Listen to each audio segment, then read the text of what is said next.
Bonsoir, ce soir nous vous présentons le jeu de société God Save the Queen. C'est un jeu qui est fait pour idéalement 4 joueurs à une seule boîte, mais qui peut également se jouer à 2 joueurs, voire même 3 joueurs. Sinon, dans la version à 2 boîtes, on peut monter jusqu'à 8 joueurs. C'est un jeu qui va se jouer en équipe, de une équipe contre une équipe. Donc, dans un chiffre pair, on va toujours être, par exemple, 2 contre 2, 3 contre 3, 4 contre 4, voire. Dans un chiffre impair, une des deux équipes va avoir simplement un joueur en moins. Au niveau de l'installation, c'est relativement simple. Nous allons avoir au centre du jeu 3 cartes comme ceci, au dos qui ressemble à une espèce de recherche de haut trésor. Qu'est-ce qu'il y a sur ces cartes? C'est très simple, c'est le but du jeu, comme le dit le titre, Save the Queen. Nous avons la princesse qui a été enlevée. C'est la source du conflit d'ailleurs, puisque un des peuples avait fait marier leur princesse au roi de l'autre peuple, puis ils vivaient en paix, parce que c'est un peuple qui ont toujours été en guerre jusqu'à ce moment-là. Mais suite à l'enlèvement de la reine, la guerre est à nouveau déclenchée. Fait que le but, dans le fond, c'est le premier des clans qui va être capable d'aller sauver la princesse ou encore qui va avoir exterminé le camp adverse. Fait que deux possibilités de pouvoir gagner à ce jeu. Sur les autres cartes, on a des cartes qui n'ont absolument rien. Puis on a également une carte piège comme celle-ci, où lorsque les joueurs, l'armée va rentrer sur cette case, va subir une de perte. Fait que ces cartes sont mélangées, puis placées au centre de la table. De chaque côté, les joueurs vont mettre 2 plaines, une carte de départ qui ressemble à ceci, et à côté, une catapulte non armée. Sur la case de départ, ça ressemble à ceci, nous allons placer 2 de nos 3 guerriers. Voici à quoi ressemblent les guerriers. D'un côté, nous avons les guerriers qui ressemblent à des guerriers vikings roux. De l'autre côté, nous avons des guerriers blancs, vikings blancs. Le camp adverse a fait exactement la même chose, a placé 2 plaines, leur case de départ, puis leur catapulte non armée. Maintenant, dans le cas d'une partie à 4 joueurs, dans chaque équipe, chaque joueur va obtenir un des 2 rôles. Les 2 rôles disponibles, c'est quoi? Premièrement, il y en a un qui va être le roi. Le roi va essayer de donner des ordres à l'autre joueur. L'autre joueur va jouer le rôle du chef de guerre. Ils vont essayer de bien interpréter les commandements du roi. Quels sont les commandements possibles? Chaque joueur a une carte d'aide ici qui lui rappelle toutes les actions qui sont possibles à faire par catégorie. Par exemple, dans la catégorie de l'aigle, nous avons, premièrement, il peut aller voir une carte cachée. Fait qu'il pourrait aller voir le maître d'armes, aller voir une de ces 3 cartes-là, prendre connaissance de la carte et la replacer. Mais il ne peut pas dire à son roi qu'est-ce qu'il a vu. Les communications dans le temps étaient assez difficiles. Deuxième des choses, il peut aller désarmer la catapulte adverse. Fait que si la catapulte adverse est armée, il pourrait aller envoyer ici l'aigle pour retirer le cochon de la catapulte. Et oui, parce que ces catapultes-là balancent des cochons.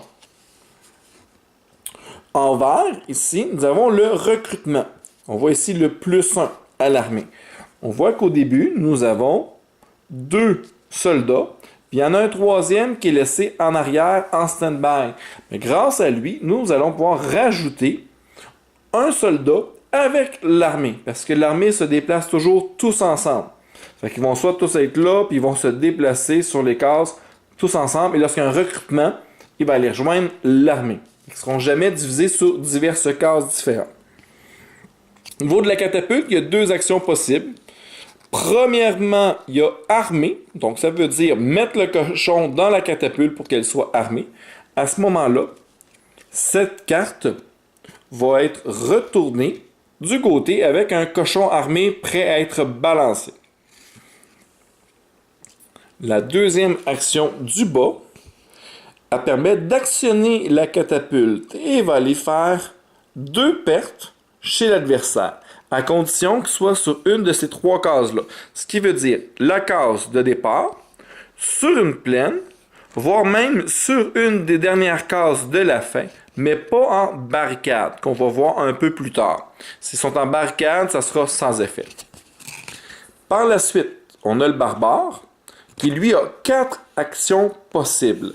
La première action, c'est de faire une barricade dans le lieu où il se trouve. Ça veut dire quoi, concrètement? Ça veut dire, par exemple, si dans la carte de départ, puis qu'ils font une barricade, on retourne la carte, ils se sont barricadés, puis maintenant ils se sont protégés contre la catapulte et contre le lancer des haches qu'on va voir plus tard. Il peut faire cette action-là sur les plaines. Donc, même sur les plaines, il est possible de les retourner pour en faire une barricade et se protéger contre les haches et contre la catapulte. Mais malheureusement, cette action ne sera pas disponible sur les 3 cartes du haut. Après ça, il y a l'ordre d'avancée. Bien important ici, on est des Vikings, on est courageux, on avance et on ne recule jamais. La seule chose que les Vikings peuvent faire, c'est avancer, avec un ordre de marche. Ce qui veut dire que nos Vikings, qui commencent la partie ici, s'ils avancent, ils vont avancer par là-bas. S'ils avancent encore, ils vont avancer ici. Une fois sur la dernière case, s'ils font l'action d'avancer, le chef de guerre va choisir une des 3 cases sur lesquelles l'armée va se déplacer. Une fois sur la carte, on va dévoiler immédiatement la carte à tout le monde. Si c'est la reine, ils ont gagné. Sinon, si c'est la plaine, rien ne se passe. Et si c'est le piège, malheureusement, ils ont subi une perte. Je précise que les tours d'après, ils vont pouvoir se déplacer pour aller dans les autres cases disponibles. Et même s'ils sont là, avec une seule action de mouvement, ils peuvent aller jusqu'à l'autre carte là-bas. Il n'y a pas de problème à ce niveau-là. Après ça, si on continue avec les actions, on a la hache. La hache de guerre fait perdre un soldat à l'armée adverse, à condition qu'ils ne soient pas sur la case de départ. Ils sont bien trop loin pour que nos haches de lancer se rendent. Mais c'est bon s'ils sont sur les plaines, sur une des cases de la fin, mais pas dans une barricade. Dernière option qui est possible, on peut leur balancer des belles petites boîtes de souris. Je vais vous montrer ça ici, ça vaut vraiment là. Et voilà, des petits rats qui vont aller attaquer, puis ils vont même gruger là, le bois, puis tout ça. Ce qui veut dire que si jamais vous faites une attaque avec les petites souris armées, elles vont faire 1 de perte, mais seulement uniquement si l'armée adverse est cachée derrière des baraquements. Dans tous les autres cas, malheureusement, ça va être sans effet. Maintenant qu'on a vu les actions qui étaient possibles, le roi, il va commencer. On va désigner une équipe qui va avoir l'initiative. Ceci va changer à chaque tour. Puis, le roi va choisir, va regarder, qu'est-ce qu'il a l'intention de faire. Par exemple, il pourrait décider que j'aimerais bien aller armer la catapulte. S'il regarde ces cartes, il y en a toujours 2. Donc, on a 2 cartes de catapulte. C'est quoi l'information qu'on a dessus? On voit ici, catapulte, pas l'aigle. Ici, c'est catapulte, puis pas le barbare. Ça veut dire que si je regarde à l'endos, il y a une possibilité qui est indiquée que ce soit catapulte avec l'aigle ou barbare avec catapulte. Fait que moi, ça m'indique déjà sur cette carte-là qu'est-ce qu'il y a à l'entour. Donc, par exemple, je décide en tant que roi de choisir cette carte-là. Fait que je veux que mon chef de guerre, il va armer la catapulte. C'est ça l'ordre que j'essaie d'y donner. Puis, je vais prendre cette carte-là, je vais la mettre en jeu face cachée. Fait que qu'est-ce que les autres joueurs ont comme information? C'est que l'ordre est soit une catapulte, soit un aigle. C'est tout ce qu'ils ont comme information. Par la suite, le roi adverse va choisir une carte, va la placer face cachée, puis les deux chefs de guerre vont choisir une carte. Là, le chef de guerre va regarder ses cartes. Évidemment, tout ce qui a rapport au barbare, il peut l'écarter. Tout ce qui a rapport au recrutement, il peut l'écarter. Donc, il va falloir qu'il essaie de deviner, est-ce qu'il a donné un ordre par rapport à l'aigle ou est-ce qu'il a donné un ordre par rapport à la catapulte? Mettons que dans l'exemple, il choisit, il pense bien avoir visé que d'après lui, il veut utiliser la catapulte. Il a tiré, mais il faut qu'elle soit armée. Ben, c'est clairement pas ça parce qu'elle n'est pas armée. Donc, il va présumer qu'il veut armer la catapulte. Puis, il va placer sa carte face cachée. Le joueur adverse va faire la même chose.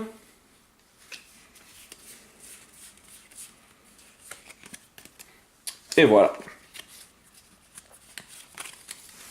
Maintenant que tout le monde a joué, l'initiative est importante parce que ça va décider dans quel ordre sont faites les actions. Par exemple, si je tire avec ma catapulte, puis le joueur adverse a envoyé l'aigle enlever le cochon de ma catapulte, l'initiative va décider dans quel ordre les choses se passent. C'est ça que c'est très important. Premièrement, dans l'ordre d'initiative, on va montrer ici, c'était la catapulte qui est choisie, et on va voir si le maître des armes a bien choisi, effectivement. Donc, dans ce cas-ci, nous allons pouvoir armer la catapulte. L'ordre a bien été compris, et chaque joueur va reprendre sa carte. L'équipe adverse, on peut voir que le roi a donné comme ordre un ordre au barbare, et que le maître des armes, ici, a cru qu'il s'agissait d'un recrutement. Donc, il y a une erreur. Il n'a pas bien compris les ordres. Malheureusement, rien ne se passe. Il n'y a pas de recrutement qui se fait ce tour-ci. La carte retourne dans la main du maître des armes. Par contre, la carte du roi, elle reste en jeu. Elle reste sur le board. Et le prochain tour, premièrement, on change l'initiative, fait qu'ils vont avoir l'initiative. Eux, ils vont commencer par choisir une carte, par exemple celle-ci. Nous, notre équipe, après ça, va choisir sa propre carte. Par exemple, ceci. Maintenant qu'on a armé, ça serait bien de tirer, en espérant que le maître des armes comprenne. Et l'équipe adverse, que maintenant l'initiative va avoir le choix. Soit qu'elle essaie de deviner quelle carte que le roi leur a donné comme ordre, soit qu'ils vont jouer safe et faire l'ordre qui a été donné avant. Il va arriver un peu en retard, mais au moins il va finir par se faire. Mettons qu'ils jouent safe. Ils vont jouer un ordre de baraquement. Puis il est sûr de le réussir puisqu'il connaissait l'ordre du tour d'avant. Là, maintenant, on va dévoiler.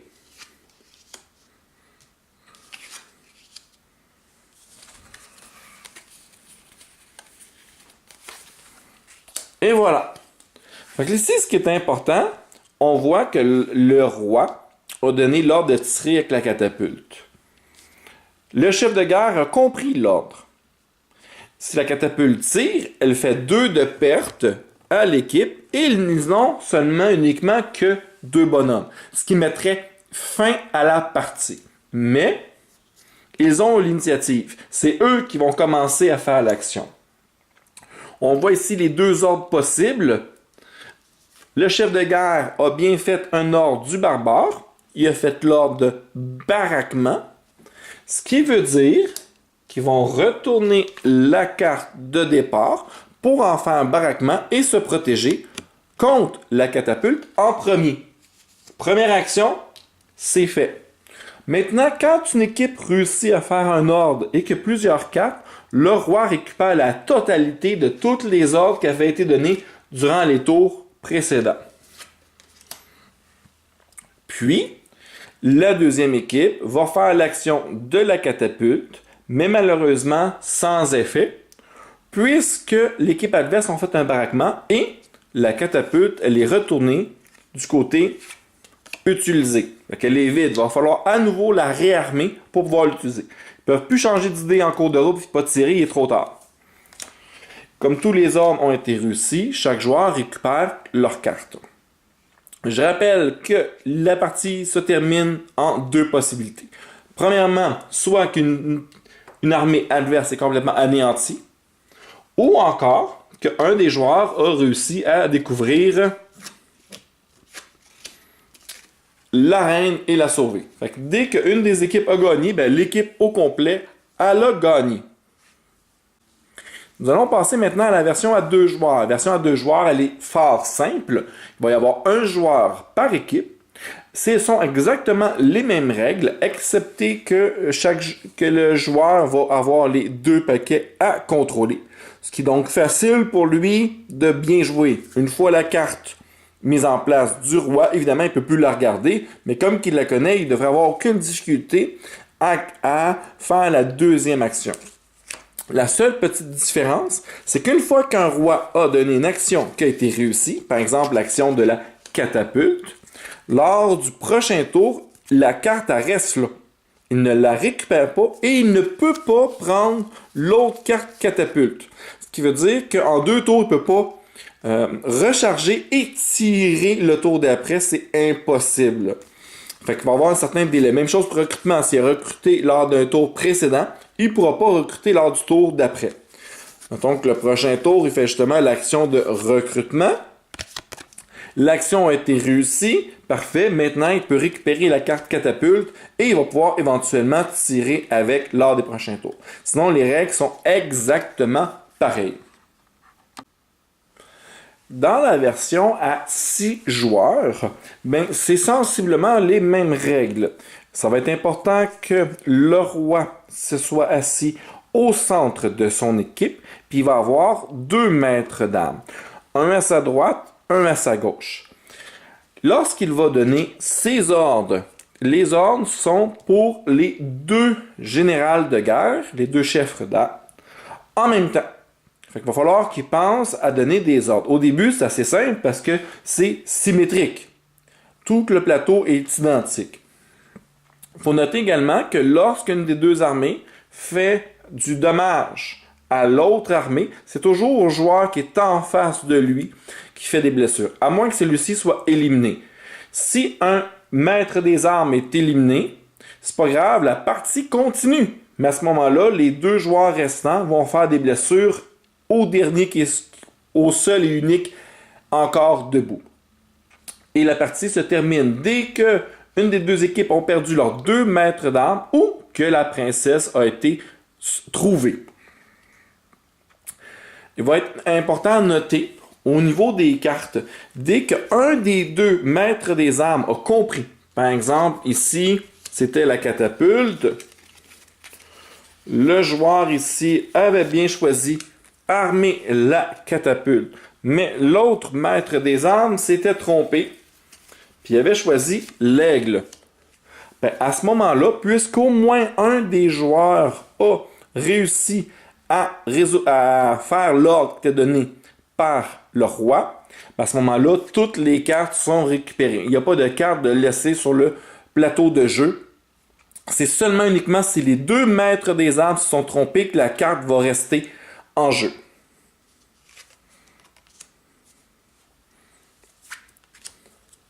L'ordre d'initiative, même principe, va toujours être important, va changer de tour à tour, justement pour qu'on puisse bien savoir exactement dans quel ordre se fait les actions pour enlever toute ambiguïté. Puis c'est pas plus compliqué que ça au niveau du jeu dans la version à 6 joueurs. La version à 8 joueurs, ben c'est pas ben plus compliqué. Il va y avoir 2 rois. Un roi de chaque côté. Puis le roi, exemple, à gauche va donner des ordres au général de gauche et le roi de droite va donner des ordres au général au maître des armes de droite. Mais ils sont quand même tous en équipe ensemble contre l'adversaire. Au niveau des règles avancées, nous avons des jetons comme ceci. Les jetons sont simplement des pénuries. Par exemple, ici, pénurie de recrutement. Donc, l'action recrutement ne sera plus possible. Pénurie de cochons. On ne pourra plus, à ce moment-là, pouvoir activer la catapulte. On pourra plutôt armer la catapulte. On va avoir également des pénuries de haches où on ne pourra plus lancer nos haches. Ces pénuries-là, où est-ce qu'elles sont placées? Toujours, on les mélange, puis on les place face cachée sur chacune des cartes pleines qui arrivent juste avant d'arriver aux cartes centrales. Fait que la dernière carte pleine, on a un jeton qui est caché. Nous pouvons maintenant utiliser l'action de l'aigle pour aller voir, au lieu d'aller regarder une des 3 cartes ici, toujours possible d'aller regarder c'est quoi la pénurie qu'on va avoir. Mais on n'est pas obligé. Lorsque notre armée se déplace et arrive sur la plaine du brouillard, nous allons découvrir la pénurie et la pénurie est effective à partir de maintenant et jusqu'à la fin de la partie. Elle va vous suivre cette pénurie-là. Le seul moyen de vous défaire de ce jeton, c'est d'être présent sur cette case, de faire l'action de barricade. Puis lorsque vous faites l'action de barricade, vous avez 2 options. Soit vous faites une barricade comme normalement, soit vous défaussez ce jeton pour plus avoir les malus de ce jeton. Puis je rappelle qu'il va vous suivre même si vous continuez à vous déplacer. Ces malus-là vont rester. Ça, c'est pour les règles avancées. Selon moi, le jeu, idéalement, je trouve que le top du jeu, c'est lorsqu'on nous allons jouer à 4 joueurs ou à 6 joueurs. Il est possible de jouer avec des chiffres impairs, où il y a une équipe qu'un joueur en moins, mais personnellement, j'ai trouvé ces parties-là moins intéressantes. Mais à 4 et 6 joueurs, vraiment, là, c'est le summum du jeu. D'ailleurs, nous allons passer à l'initiation pour vous en montrer davantage.